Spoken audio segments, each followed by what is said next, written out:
Dad, Aunt, do you know who that surgery was actually for? The second I finished the sentence, New Year's dinner blew up in absolute silence. My dad went pale on the spot, his chopstick slipped from his hand and hit the table with a sharp clatter. My stepmom froze her soup spoon, still hanging in midair. My younger brother stared down at his plate, shaking like someone had just ripped open his darkest secret. All it took was one sentence. One sentence to tear down the perfect happy family facade they'd spent years building. One sentence to rip open the secret they were so sure I would never discover, the secret about the surgery money they had quietly spent on something else, something completely different from what they'd told me. And in that moment I knew, nothing in this family would ever go back to the way it was. Hi, I'm Lauren Parker, 34 years old. This happened during the holiday season last year. That day I flew from Aspen back to Vermont, where my family's wide wooden house nestled against a quiet hillside. Inside, the fireplace was still glowing, cold winter air drifted in from the porch, and the smell of roasted chicken spread through the kitchen, making everything feel warm and peaceful. Everyone sat around the table laughing, chatting, acting like nothing in the world could ever trouble them. I just sat there waiting for the exact moment when everyone had just taken a bite of food. Then I smiled as casually as possible and asked, "Dad, Emma, did you get the hospital's surgery appointment letter yet?" My dad and my stepmom exchanged a quick glance, then both laughed. Dad shrugged, completely unfazed. "Got it last week. But I used the money to throw Mason's 27th birthday party." "You only turned 27 once." The laughter around the table kept going like nothing serious had just been said. I set my fork down, lifted my head, and looked at each of them, my voice cold enough to freeze the room. "It seems none of you actually know who that surgery was really for. Do you?" The entire room went silent. Just one single sentence, and I turned a cheerful holiday dinner into a nightmare in under 3 seconds. If you've ever said something at a family gathering that made everyone choke, you know that feeling. My dad's face drained of all color. My stepmom sat frozen, and Mason stared down at his plate, silent to the point of suffocating.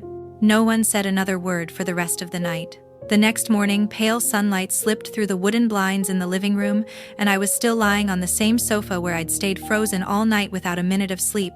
The screen of my phone, still in my hand, was cracked from when it hit the floor the night before. I unlocked it, opened my banking app one more time, praying I had somehow misread the numbers. But no, my account balance was zero.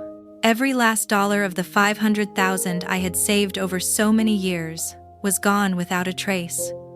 For 10 long years, I had carried this family on my back. Every paycheck I earned flowed into their lives, while I survived on instant noodles and exhausting overtime shifts. I paid Mason's tuition at the University of Colorado. I paid the down payment on his motorcycle when he turned 21. I paid the security deposit on the downtown luxury apartment so he could network. He handed out supplementary cards to his friends like free samples, and I never said no. Not once. Not ever. About 11 months earlier, Mason had gotten so drunk he had to crash at my place. He passed out on my sofa, snoring like thunder, and I noticed his wrist was swollen again. He kept insisting it was from some old sports injury, but my instincts told me otherwise. When he finally fell into a deep sleep, I used a home blood testing kit I bought online, drew 2 vials of blood, and drove them myself to a private lab. 2 days later, I got a call from Dr. Nathan Dean, my ex, and the only specialist I trusted. His voice was heavy, almost breaking. "Lauren, Mason has advanced rheumatoid arthritis. He's in the golden window right now. If he starts treatment within the next 6 to 8 months, there's still a chance to prevent joint deformity. But once that window closes, it's a lifetime of disability and dependence on pain medication." I went completely numb hearing those words. I didn't tell anyone because I already knew exactly what would happen if I did. Mason would fall apart. My dad would dismiss it like it was nothing. And Emma, my stepmom, would turn the whole thing into a dramatic performance to get sympathy. So I did what I'd always done. I carried the burden alone. I created a trust fund under my name with Mason as the sole beneficiary, money that could be used only for his treatment. Every bonus, every bit of savings, every dollar I'd scraped together over the years, more than $500,000, I poured all of it into that fund. All of it. Just to make sure my little brother would have a future that didn't involve crutches or spending the rest of his life in bed. Because my job required constant travel, I added an emergency clause to the trust. If Mason ever needed urgent medical intervention, my dad or stepmom only had to call the bank to confirm, and I would send an approval email afterward. I never imagined they would actually use that clause, and I definitely never imagined how they would use it. I never thought they would ever use that emergency clause. But they did, and in a way I could never have imagined. Last week, while I was stuck in New York for a major project, Emma called the bank officer who managed my private account. She said word for word, "Lauren is overseas. Mason is in critical condition." She authorized me to handle everything. Then she sent a fake email identical to mine except for a single extra dot, just different enough to fool anyone who wasn't paying close attention. The banker saw the emergency clause, saw the confirmation email, heard Emma crying on the phone, and they released the entire trust fund in one transaction. Where did the money go? Not to a hospital, not to medication, not to treatment, but to Mason's 27th birthday party. A full mountain resort rented for 3 days, a famous indie band flown in from Los Angeles, private fireworks blasting across the hillside. Nearly 300 guests, half of them influencers who lived off Instagram photos, an all-night open bar run by a celebrity chef, ice sculptures, lighting rigs, a dance floor, live music, everything. I opened Mason's Instagram. His stories were still up. There he was, Mason lifted on his friend's shoulders, Mason popping champagne at sunrise on a balcony, Mason grinning under a neon sign that read, 27 and unstoppable. I stared at the screen, my hands shaking uncontrollably. Because the brother smiling in those videos had no idea that his entire future, his ability to walk, had just been burned to ashes for a party. Mason had absolutely no clue that the money lighting up his night with fireworks was supposed to save him from a wheelchair for the rest of his life. I stayed frozen until the sun climbed high, my phone finally dying in my lap. The same little brother I used to carry on my back when he was 5 was now on the verge of losing everything, all because our father and stepmother burned his last chance to ever live normally for one meaningless weekend of noise and likes. For the first time in 10 years, I didn't cry. I didn't scream.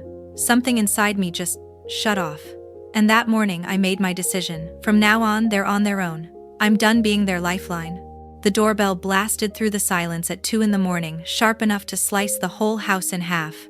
I knew exactly who it was before I even reached the door. I opened it. My father, Emma, and Mason stood there, the smell of alcohol and anger practically vibrating off them. Emma barged in first, clutching a thick stack of papers like a weapon. She didn't bother with a greeting. She shoved the documents toward my face. "You shut off all of Mason's cards, didn't you?" Her voice sliced through the night like a razor. She slammed the entire stack of statements onto my coffee table. Every single card got declined. He couldn't even pay for gas. My father was right behind her, shouting. The payment on his motorcycle bounced. The repo company already tagged it. 2 days from now they're towing it. 2 days, Lauren. You fix this yourself. Mason stood slumped in the doorway, hoodie half-zipped, eyes bloodshot like he still hadn't sobered up. He looked smaller than I remembered, almost fragile. His voice trembled. "Sis. The leasing office put a 10-day pay or vacate notice on our apartment door. My roommates are freaking out. We're probably gonna end up homeless."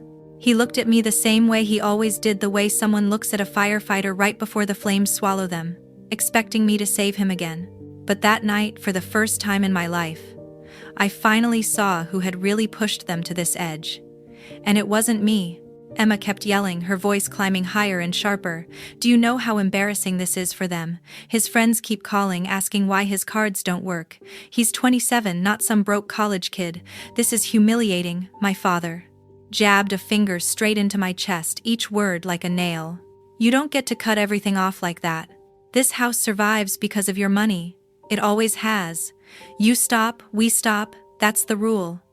Mason stepped forward, rubbing the back of his neck, looking completely lost. "Lauren, just turn the cards back on. In 2 weeks I'll have a new sponsorship contract. I'll pay you back then. Seriously, just 2 weeks." I looked at each of them. 10 years flashed before my eyes. Those 3 a.m. phone calls begging for emergency transfers. Those flights I canceled so I could cover Mason's rent. Those birthdays, Christmases, graduations where I worked double just to keep the whole family afloat. I took one long, steady breath. No, just one word. But it cracked through the room like a gunshot. Emma's mouth dropped open. What did you just say? I said no. No more money, no more transfers, no more excuses.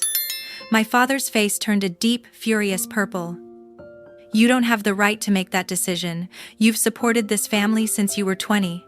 That's your responsibility. You don't just walk away. I let out a short, cold laugh, sharp as a blade. Responsibility? I'm not a walking ATM. Mason looked at me with those pleading eyes, the same eyes that always used to break me. Sis, please. I've got shoots coming up, sponsors waiting. If I show up like this, it's over. My career's done. Emma snatched up the stack of papers again and fanned them out in front of my face like she was dealing cards. Look at these balances. Look at what you've done to us. She spoke as if I were the one who had destroyed their lives, not the ones who burned through the money meant to save Mason's legs, in a single night of partying. Her voice sharpened every word, slicing like glass. Do you want your brother out on the streets? I didn't even bother touching the papers she was shoving at me. He's 27. He has a perfectly good degree. He bought a motorcycle he couldn't afford and lives in an apartment he's never paid a dime for. None of that is my problem anymore. My father stepped closer, his voice dropping into that icy tone that used to terrify me when I was a child. You think this ends here? You think we'll let you destroy everything this family has built? Emma cut in her eyes, narrowing into two thin blades. You have 24 hours to restore everything. Mason's cards, the bike payments, the apartment, all of it. If you don't, you'll learn exactly how far this family will go to protect itself. Mason just stared at the floor, shifting his feet, waiting, hoping I'd break the way I always had for the past 10 years. But not this time. I walked past them, threw the front door wide open and stood there blocking the exit. Your 24 hours start now. Get out of my house. The three of them froze as if waiting for me to smile and say it was a joke. But I didn't say another word. Emma clutched the stack of papers to her chest, muttering curses under her breath as she stormed out first. My father shot me a look sharp enough to melt steel. Mason hesitated the longest, then finally lowered his head and followed them out. The door closed. I slid the deadbolt shut, then pulled the security chain across. For the first time in 10 years, the house was completely silent. I stood in the dark hallway, heart pounding, waiting for that familiar wave of guilt to hit me, the guilt that had always dragged me back into saving them. But it didn't come. That afternoon, when I returned from work, a large yellow envelope was sitting neatly at my doorstep. No postage, no return address. Only my name printed boldly across the front, cold and final like a verdict. I brought it inside, tore it open, and my heart dropped. Inside was a notice of court acceptance, along with a petition to declare an individual legally incapacitated and to appoint a guardian, filed and signed by my father and Emma. My hands shook as I read it. Their attorney, Mr. Thomas Lane, had attached a long 4-part explanation, and every single paragraph hit me like a well-aimed punch. Section 1. They accused me of suddenly and without justification cutting off all financial support, causing the family to fall into severe hardship. Section 2. They claimed I showed signs of psychological instability, isolation, and unusually hostile behavior toward my relatives. Section 3. They alleged that I was no longer capable of managing my own assets and that I posed a risk of losing all personal property, supposedly endangering myself. Section 4. They requested that the court appoint my father and Emma as my legal guardians, granting them full control over my assets, my bank accounts, and every decision concerning my life. Attached to the petition were dozens of statements and witness reports, the kind you only needed to skim for a second to see how blatantly fabricated they were. I stood frozen in the living room, not because I feared the law, but because I couldn't believe my own father and stepmother. The people who had lived off my money for 10 straight years could invent lies, sign their names, and hand them to a court, just to take away my freedom. They didn't just want the money. They wanted control over my entire life. If I refused to sign, they planned to petition the court to declare me legally incapacitated and seize full guardianship, including the power to force psychiatric evaluations and remove my right to make my own medical decisions. Inside the envelope was even a pre-filled agreement with only the signature line left blank. They had even placed a tiny green arrow sticker pointing at it, as if all I had to do was sign away my life. I read the entire file 3 times, my hands shaking harder each time. They had attached every possible document to paint me as unstable. There were statements from neighbors claiming I rarely left the house and that I had been showing unusual behavior. There was a copy of my credit history showing that I had paid off every shared loan myself and removed everyone from my supplementary cards, and they twisted that into suspicious financial activity. There were screenshots of old messages I'd sent Mason pushing him to get a job, which they framed as hostile and aggressive. There was even a handwritten note from a therapist I had never met claiming she was concerned for my safety because I'd become cold and difficult to approach. And worst of all, they included a drafted emergency temporary order requesting the court freeze all accounts under my name immediately until a competency hearing could be held. I felt my blood turn to ice. I called the only person I knew who wouldn't fold under pressure, my attorney Hannah Miles, who had represented me in a labor dispute years earlier. She picked up on the second ring. "Lauren, breathe. Send me everything. Now." 20 minutes later, she called back, her tone sharp and serious. "They're filing for a competency petition. In this country, family members can request it if they claim someone can't manage their own affairs. That voluntary agreement they included. It's a trap. If you sign it, they gain full control over your assets, your accounts, your life." My voice shook. "And if I don't sign, they'll request an emergency order, asset freeze, mandatory psychiatric evaluation. And honestly, courts sometimes approve it, especially if the petitioners cry and play the victim. I've seen it happen." My heartbeat thudded in my ears. "Do they have a strong case? Weak. Very weak. But don't get complacent. They can inflate tiny details to make you look unstable. You need to act fast. Gather everything: bank statements, wire transfers, work records, anything proving you are functioning, sane, and employed. And most importantly," she paused, the silence heavy, "you must prove that they are the ones who emptied Mason's medical trust." I gripped my phone so tightly my knuckles went white. For the first time, I realized my family didn't just want money, they wanted to take my freedom, my autonomy, and my voice. Hannah warned me to brace myself. Everything is about to get much uglier. That night, I sat alone at my kitchen table, surrounded by towering stacks of documents. I scanned page after page until the first hints of sunrise pushed through the window.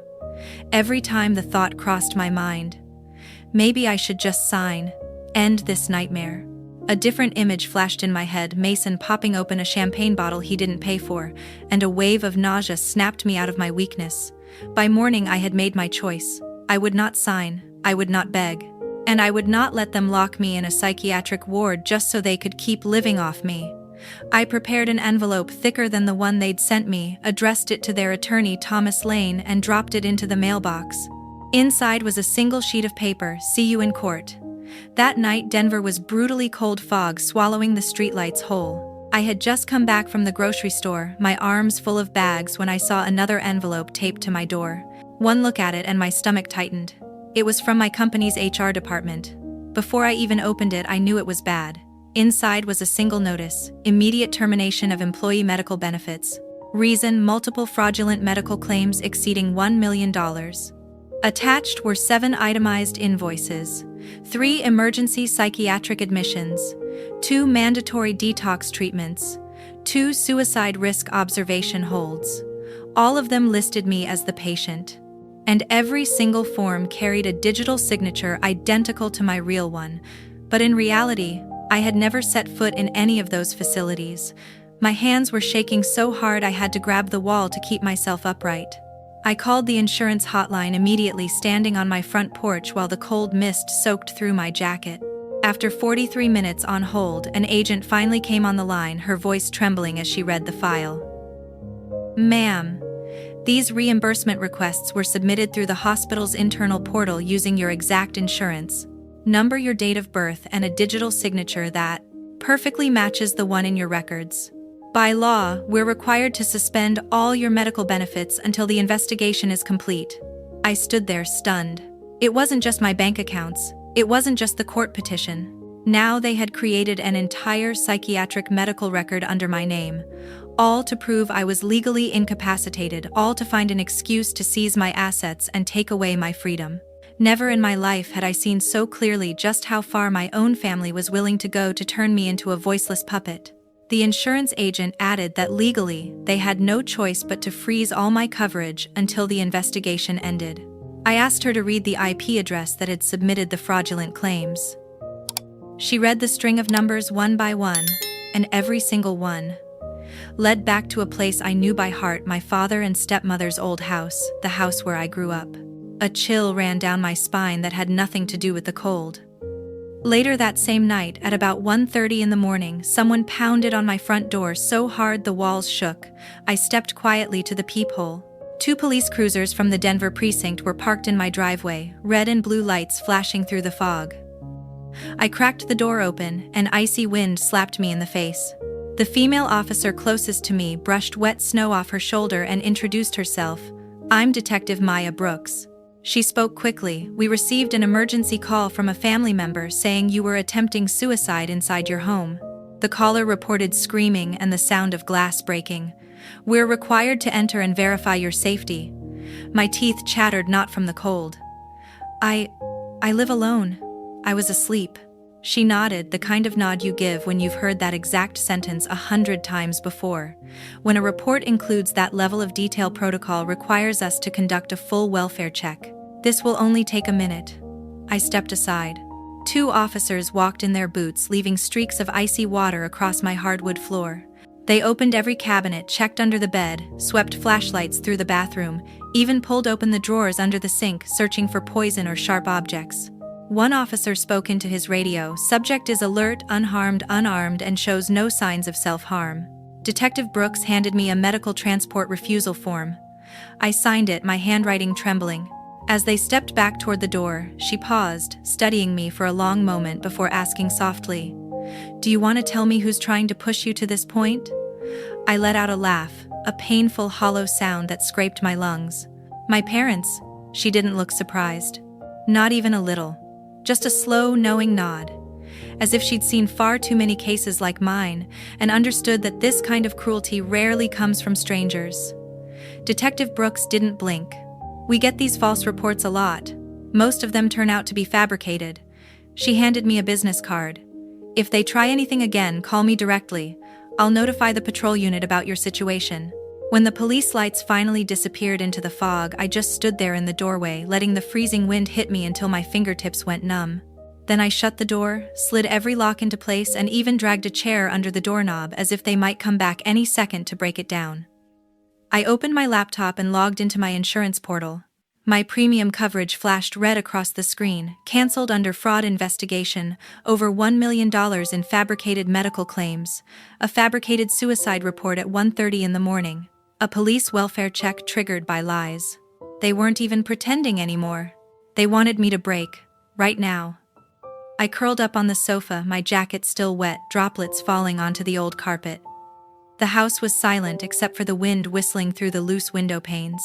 And for the first time since I cut them off, a crushing loneliness hit me like an avalanche. No one was coming to save me. No one even believed I needed saving. I stayed on that sofa until the sky outside turned the dull gray of dishwater. In my hand, Detective Brooks' business card was clenched so tightly it left deep marks across my palm. One warm afternoon in April, while I was pushing a grocery cart out of the supermarket, a man in a wrinkled suit stepped directly into my path. He handed me a thick white envelope stamped with the red seal of the Colorado Superior Court, the corners lifting slightly in the wind. I didn't have to open it to know what it was. A summons, a competency hearing for Lauren Parker. Hearing date, 9 o'clock in the morning, April 28th. Location, courtroom. 2 Colorado Superior Court Presiding Judge Honorable Allison Grant. As I held the envelope, my heart dropped straight to the floor. My own family dragged me into the Colorado Superior Court, claiming I was mentally incompetent, all so they could legalize taking control of my money and my life. I stood alone in my dark house, listening to the wind howl against the windows like grieving voices. No one was coming to save me. No one believed I was innocent. And just when I thought I couldn't take another blow, a worse one hit. The very next morning, I got a call from a courier saying there was a direct court delivery for me. I ran to the gate, signed for it, my heart pounding so hard it felt like it might tear out of my chest. The envelope was so thick I had to tear it open with both hands. This wasn't just another accusation. This was the kill shot.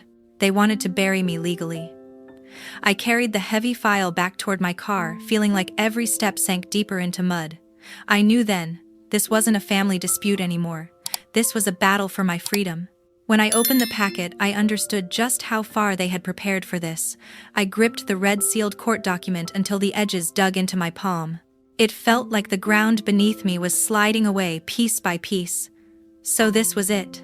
They had gone all the way, faking psychiatric records, creating fraudulent medical files, triggering a midnight police raid, and now dragging me into court to strip me of every legal right I had. No more ambush attacks. This was a full frontal assault meant to bring me to my knees. I sat in the driver's seat, my hands ice cold. But when the engine started, something sharp and fierce rose inside me, not fear but a clarity as sharp as a blade. If they wanted to fight dirty, then I would fight with the truth. I hit the gas and drove straight to Hannah Miles' law office. If anyone was capable of pulling me out of this nightmare, it was her. 10 minutes later, I was sitting across from her. Hannah read through the file so fast I couldn't even track her eyes as they moved down each page.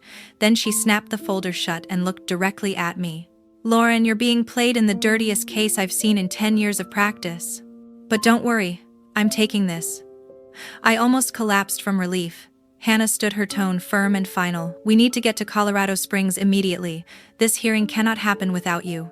You have 1 hour to pack, then we're flying out." I nodded without thinking. All I knew was that if I stayed in Denver one more night, my family would land another blow meant to break me. We rushed to Denver International Airport, my heart pounding like footsteps chasing right behind me. The last flight of the day had exactly 2 seats left. As the plane lifted off, I looked down at Denver fading under the orange glow of sunset. It felt like I was leaving behind an entire old life, flying straight into the battle that would decide my future. When the plane landed in Colorado Springs, heavy rain hammered the runway. Hannah opened her umbrella, cast me a small confident smile and said, "Tomorrow we fight." I gripped the handle of my bag, took a steady breath and stepped into the storm waiting for me. The wheels of the plane touched down with a soft jolt at Peterson Airfield, snapping me out of the restless daze I'd been in the entire flight. The sky over Colorado Springs was a solid sheet of gray drizzle, streaks of rain slashing across the window, like someone sketching frantically over the clouds. I stood lifting the folder Hannah told me to hold as if it were my lifeline. She walked beside me with quick, determined steps, her focus so intense that not even the rain dared touch her resolve. "From this moment on, you cannot shake," Hannah whispered, the way someone speaks to a soldier right before sending them into battle. We took a taxi straight into the city center. Colorado Springs at daybreak was soaked, neon signs still dark, but the honking cars and the smell of hot street food rising from a corner stall made it feel like the whole city was waking up for a storm it didn't even know was coming from. Courtroom 2.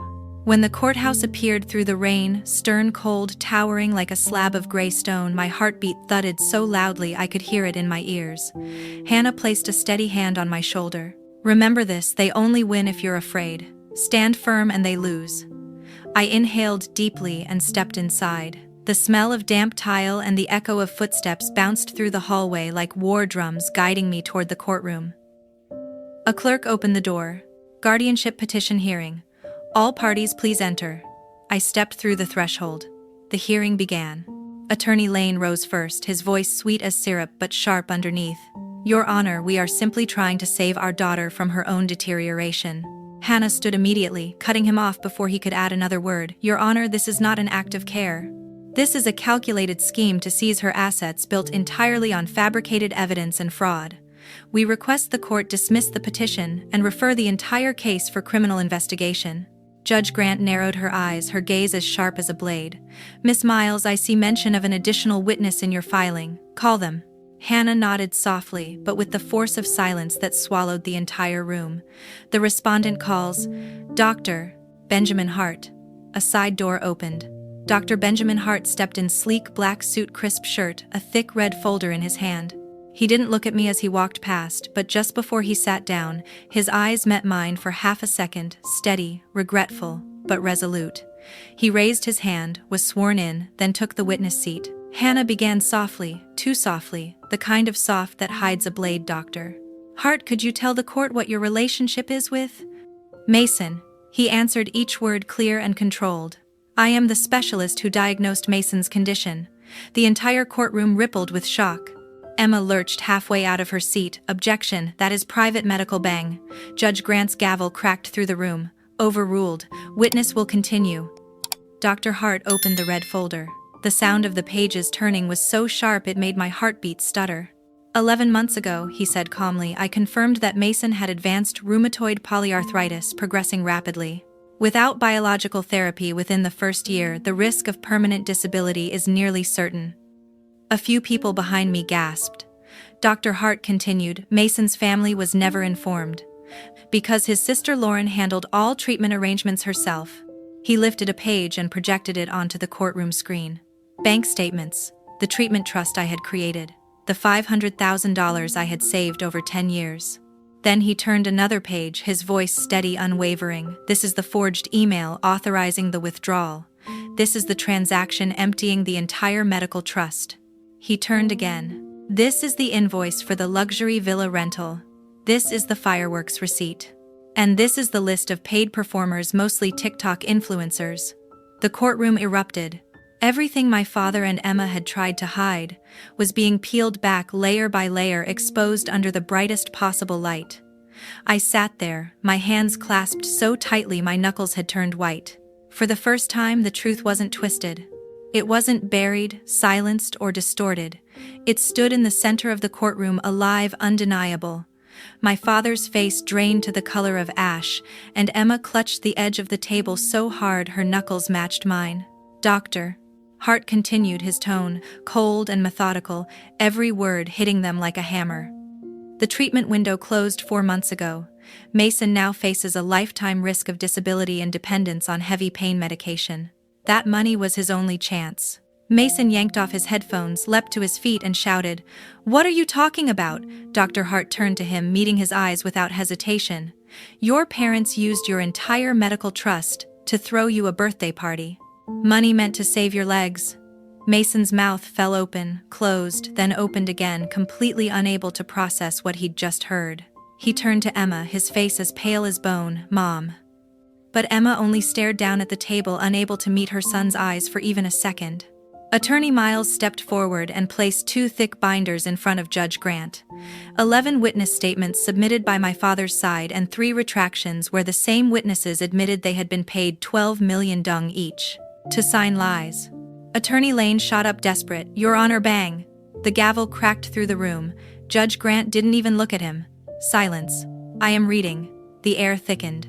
Rain hammered the courthouse roof like a war drum. She turned each page slowly, deliberately, every sentence, every stamp, every signature. The tension was so dense no one dared breathe. 8 minutes passed, 8 minutes that felt like a verdict suspended above all our heads. Judge Grant lifted her head, eyes sharp as steel. Her voice rang through the courtroom, each word landing with the force of a hammer, so strong the entire room fell still. After reviewing all presented evidence, this court finds no basis to conclude that the respondent lacks legal capacity. The guardianship petition filed by Mr.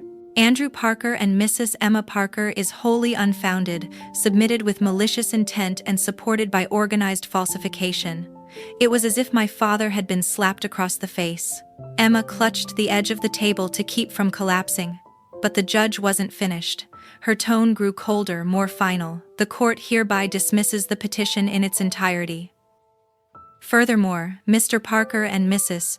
Parker are ordered to pay all court fees and fully reimburse the respondent's legal expenses. She paused, exactly 1 beat of silence. The kind of silence that presses the air out of the room. Outside, rain slammed against the windows like it was urging the next blow to fall. And then Judge Grant delivered it, each syllable dropping like a verdict carved in stone. Additionally, all case materials are to be forwarded to the Colorado State Bureau of Investigation for review of potential charges, including fraudulent acquisition of assets, forgery, and coordinated perjury. No one moved. No shouts. No excuses. The room exploded into horrified whispers, and my father and Emma went rigid, stone still, realizing everything they had built to destroy me had collapsed right in front of them. And this time, it wouldn't be me knocking on their door. It would be law enforcement. Mason sank into his chair, burying his head in his hands, whispering something no one could hear. Is this my fault? No, it wasn't. But at last, the truth had landed where it needed to. A court officer stepped in just as the final strike of the gavel echoed. Judge Grant looked squarely at my father and Emma, her final words closing the door on their scheme forever. This hearing is concluded. Officers escort the petitioners out of the courtroom. My father staggered to his feet, his legs trembling so violently he could barely stand. Emma burst into sobs, covering her face, her composure shattered.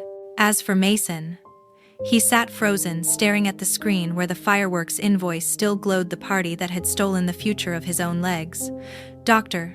Benjamin Hart stepped down from the witness stand, and before leaving he gave me a small nod, quiet, steady, apologetic, but ready. Somehow, that tiny gesture was enough to keep me standing after everything that had just happened. I stayed in my seat as the courtroom emptied. Rain slammed against the windows like it was trying to break through the walls. Only then did I finally feel my breath return deep and full, like I hadn't taken a real one in years. They had lost. And for the first time, I felt like I could truly breathe.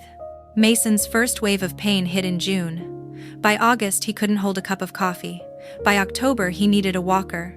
In just 4 months, his doctors moved him from mild painkillers to the strongest medication allowed, fentanyl, something normally reserved for patients on the verge of permanent disability. At 28, Mason was officially approved for disability benefits. That tiny monthly check became his entire income, aside from the occasional odd job he tried to complete before his hands locked up completely. My father and Emma lasted exactly 91 days after the verdict. Court fees and the attorney payments they were required to cover totaled more than 3 billion dong, an amount they never had. They sold everything they could, but it wasn't enough. And so just last week, right before the new year, the wooden house I grew up in was seized by the bank. I watched them load their last boxes into a rented truck, and all I felt was nothing. No anger, no pity, no hatred, just a hollow space where all those feelings used to live.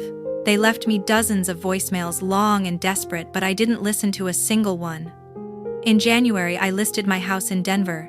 It sold in 6 days to a young couple who wanted a mountain retreat. I used the money to wipe out the final student loan of my life. Then I closed every joint account, removed my name from anything tied to my old family, and severed every last thread that bound me to them.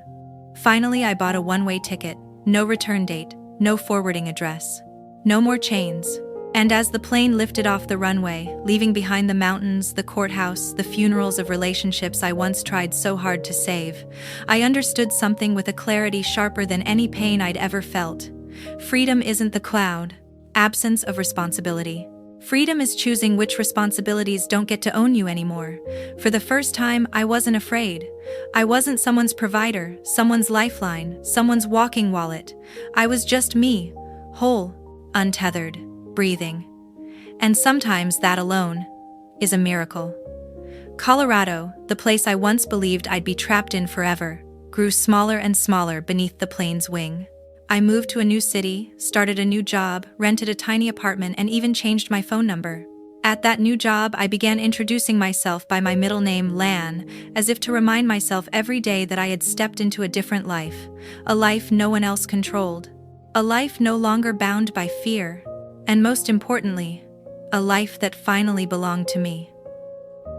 The day I finalized the sale of my house fell right on the first warm spell of March. I drove up to the mountains one last time, rolled the windows down, and let the wind carry away the memories I no longer needed. The hills looked exactly the same, mist stretching across the valley, cherry blossoms just beginning to open. I turned onto the gravel road leading to the house I grew up in. The mailbox had been replaced. The wooden porch swing was gone. Someone had repainted the front door, a bright sea green covering the old forest green paint that had peeled in long strips for years. I walked inside, moving slowly through each room like flipping through pages of an old diary. My childhood bedroom was staged with generic wall art and a bed that wasn't mine. I placed the keys on the kitchen counter beside the final set of closing documents, then locked the door behind me, no looking back, no hesitation. Standing on the front porch, I looked out one last time at the mountains that had raised me. Somewhere in that valley, Mason was probably struggling through another day, carrying pain he never deserved. Somewhere else in town, my father and Emma were learning how to survive without someone to cling to. And strangely, I didn't feel happy. I didn't feel victorious. I didn't even feel guilty. I just felt done. I got into my car, lowered the window all the way, and let the mountain wind hit my face one last time. Then I drove east, watching the peaks shrink in the rearview mirror until they disappeared completely, like a chapter that had finally irrevocably closed. And here's what I understand now. What I wish someone had told me when I was 24, carrying everyone else's world on my shoulders. Family is not a blank check. Family is not a lifetime subscription you are obligated to renew with your own exhaustion. And the moment you turn someone else's crisis into your duty, you've signed the sentence for your own future. If you're breaking your back, paying the light bills, the rent, the life expenses of people who don't appreciate you, remember this. You were not born to raise children who aren't yours. You are not responsible for keeping the lights on for people who would watch your house go dark without blinking. You have the right to stop. You have the right to walk away. You have the right to choose yourself without becoming the villain in anyone else's story. Because the people who truly love you would never let things get this far. That house now belongs to someone else. Those mountains are now the backdrop to another family's life. And me? I've never slept as peacefully as I do now. At 34, I finally understand freedom isn't the absence of attachments. Freedom is the courage to cut loose the ones that are slowly killing you. When the plane landed, I stepped onto the runway, feeling like someone entirely new. No more weight on my shoulders, no more fear in my chest, no one standing behind me waiting to drain me dry. Just me, on my own, but at peace. And sometimes that alone is a miracle.